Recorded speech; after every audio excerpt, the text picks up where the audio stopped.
Hi, నమస్తే. ఈరోజు ఒక జబర్దస్త్ అంటే జబర్దస్త్ రెసిపీతోటి వచ్చిన. ఎందుకు అట్లా జబర్దస్త్ అంటున్నానంటే, ఇది ఇంకా ఎంత బాగుంటుందో ఇంకా చెప్పడానికి నాకు పదం దొరకలేదు. సో అందుకే అది వాడుతున్నాను అనమాట. అంత ఈజీగా చేసుకోవచ్చు ఇది. జస్ట్ ఒక 10 to 15 minutesలో అయిపోతుంది.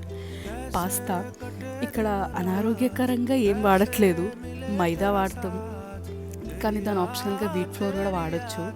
అండ్ ఈ పాస్తా కూడా వీట్ ఫ్లోర్ తోటి చేసిందే.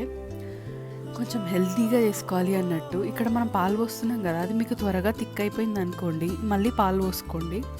ఆ పాలలోనే చీజ్ వేసుకోవచ్చు. నేను ఇక్కడ చీజ్ వేయలేదు. సో మీకు అది థిక్గా అయిపోతే పాలు మళ్ళీ పోసి మిక్స్ చేసుకోవచ్చు. సాల్ట్ కూడా ఒకసారి చూసుకోండి. ఈ స్టేజ్లోనే కలపగలుగుతాం, తర్వాత మళ్ళీ కలపలేము. పాస్తా ఉడికేటప్పుడు వేసినాం కదా, మళ్ళీ ఒకసారి మిల్క్ వేసిన తర్వాత కొంచెం చెక్ చేసుకోండి సాల్ట్ పడుతుందా లేదా అని. పడితే వేసేయండి. Please try and subscribe.